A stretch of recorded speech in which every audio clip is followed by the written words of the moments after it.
Dans un village africain entouré de grandes plaines dorées et de baobabs centenaires, vivait un jeune garçon nommé Kofi.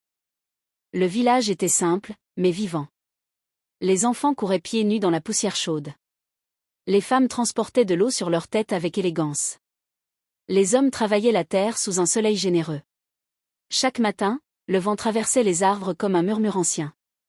Mais Kofi n'était pas comme les autres enfants. Là où les autres voyaient seulement des arbres, lui ressentait quelque chose de différent.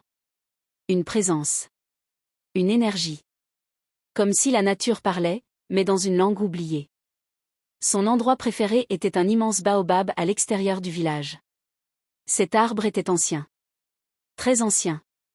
Le tronc était si large que 5 adultes ne pouvaient pas l'entourer avec leurs bras. Les anciens disaient que cet arbre existait avant la naissance de leurs grands-parents. Kofi passait des heures assis contre son écorce rugueuse. Parfois, il fermait les yeux. Et il écoutait. Un jour, alors que le soleil descendait lentement vers l'horizon, quelque chose d'étrange se produisit. Kofi posa sa main sur le tronc du baobab. Et il sentit une vibration. Comme un battement. Il retira sa main brusquement. Son cœur commença à battre plus vite. Il regarda autour de lui. Personne. Seulement le vent. Il posa de nouveau sa main. Cette fois, la sensation était plus claire. Un rythme. Lent. Profond. Vivant. Il murmura doucement. « Est-ce que tu es vivant ?» Le vent souffla dans les feuilles. Et pendant une fraction de seconde, Kofi eut l'impression d'entendre une réponse. Pas avec ses oreilles. Mais dans son esprit. Il recula, effrayé. Puis il courut vers le village. Cette nuit-là, il ne dormit presque pas. Les jours passèrent. La vie continua normalement. Mais quelque chose avait changé. Kofi retournait chaque jour voir le baobab. Et chaque fois, il ressentait la même vibration. Jusqu'au jour où la voix apparut vraiment. Ce n'était pas une voix humaine. C'était une sensation transformée en mots. Une pensée étrangère, mais compréhensible. Écoute. Kofi ouvrit les yeux brusquement. Qui est là? Le silence. Puis de nouveau. Écoute, la terre souffre. Kofi trembla. Il voulait partir. Mais ses jambes restaient immobiles. Qui es-tu? La réponse arriva lentement. Je suis ce qui était avant toi. Et ce qui restera après toi. Kofi comprit. L'arbre. L'arbre lui parlait. Il rentra chez lui en courant. Pendant des jours, il garda le secret. Mais le lendemain matin, le village s'éveilla sous un ciel clair et chaud. Kofi avait à peine dormi. Ses mains portaient encore la terre humide de la nuit. Ses yeux brillaient d'une détermination nouvelle. Il se précipita vers le baobab pour vérifier encore une fois. Le tronc ne disait rien. Mais il savait. Il savait que quelque chose d'important avait commencé. Il retourna près de la petite flaque qui venait d'apparaître à l'endroit où il avait creusé. Elle était minuscule. Mais c'était suffisant. De l'eau pure. De l'eau qui pouvait sauver le village. Kofi prit une profonde inspiration et courut au village. « Il faut voir » cria-t-il. Mais une fois de plus, beaucoup d'adultes le regardèrent avec scepticisme. « Encore tes histoires, Kofi. » « Les enfants ne parlent pas aux arbres » murmura quelqu'un dans la foule. Seul le vieil homme, l'ancien sage, le suivit silencieusement. Il ne disait rien, mais son regard en disait long. Il posa doucement sa main sur l'épaule de Kofi et hocha la tête. Alors Kofi guida le sage jusqu'au point où l'eau avait émergé. Le vieil homme observa. Il s'accroupit. Il toucha la terre humide. Puis, lentement, il sourit. « Cette eau. » murmura-t-il. « C'est un cadeau des ancêtres. » Le cœur de Kofi bondit.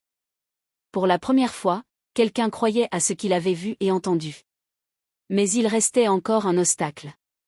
Les hommes modernes. Les étrangers qui voulaient prendre la terre et la forêt. Kofi savait que si le chef et les villageois ne comprenaient pas la valeur de l'eau, tout serait perdu. Alors il organisa sa démonstration. Il conduisit quelques enfants et le vieil homme jusqu'au point d'eau et commença à remplir de petits récipients. L'eau était fraîche, claire, vivante. Le vent dans les feuilles semblait chanter autour d'eux. Bientôt, les adultes commencèrent à remarquer quelque chose d'étrange. Le sol qu'alentour semblait avoir changé. Même les arbres voisins semblaient plus verts, plus forts. La nouvelle se répandit vite dans le village. Les femmes et les hommes vinrent voir à eux-mêmes. Chacun trembla en touchant la terre humide. Mais, comment ? Demanda un fermier. C'est incroyable, s'exclama une mère en souriant.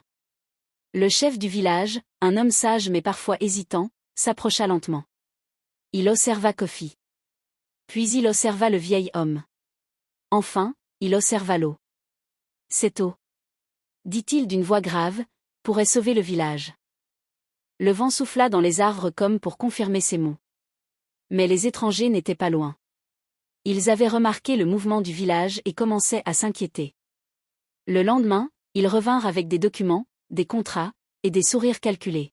« Achetez-nous vos terres, dirent-ils. Ou nous irons ailleurs. » Certains villageois étaient encore tentés. L'argent semblait brillant et prometteur. Mais Kofi savait que si la forêt disparaissait, l'eau disparaîtrait avec elle. Et sans eau, le village mourrait. Alors il parla. Sa voix tremblait, mais il ne recula pas. Si vous coupez la forêt, dit-il, il n'y aura plus d'eau. Tout ce que nous avons sera perdu. Les adultes le regardèrent. Certains le prirent pour un enfant qui exagérait. Mais le vieil homme intervint. Écoutez-le, dit-il. Il a entendu les arbres. Il a compris ce que nous ne voyons pas. Un silence tomba sur la place du village. Même le vent semblait retenir son souffle. Les étrangers rirent. Des contes pour enfants ? Mais le chef, désormais convaincu par l'eau et les mots de Kofi, secoua la tête. Non, dit-il fermement. Nos ancêtres nous ont donné cette terre et cette forêt. Nous la protégerons. Le visage des hommes modernes se durcit. Ils rangèrent leurs papiers et leurs sourires disaraquirent. Puis ils montèrent dans leur voiture et s'éloignèrent. Le village poussa un soupir collectif. Le soulagement se mêla à la joie. Les enfants riaient. Les femmes pleuraient de bonheur. Les hommes souriaient. Et Kofi, le petit garçon qui écoutait les arbres, regardait le baobab, ses yeux brillants. Il avait compris une vérité essentielle. Que parfois, même un enfant peut protéger tout un village. Les jours passèrent, et le village devint plus vert que jamais. Les champs prospéraient. Les rivières coulaient doucement. Les arbres semblaient danser dans le vent. Chaque matin, le soleil éclairait la vie renaissante.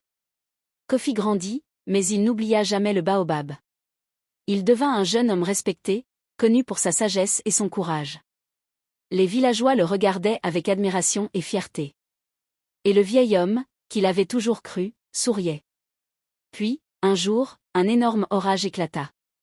Le vent rugissait. La pluie tombait comme des cordes. Les éclairs illuminaient le ciel. Et le baobab trembla. Une foudre frappa le vieux géant. Les villageois crièrent. Le baobab tomba avec un bruit sourd, secouant la terre. Kofi accourut, son cœur battant. Il posa la main sur le tronc tombé. « Merci. » murmura-t-il. Même mort, l'arbre avait protégé la vie. Et alors qu'il regardait les débris, il vit quelque chose d'incroyable.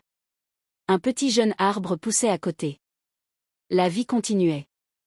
L'espoir était là, intact. Kofi sourit. Le village était sauvé. Les enfants grandiraient en sécurité. Et les arbres continueraient de parler, à ceux qui savent écouter.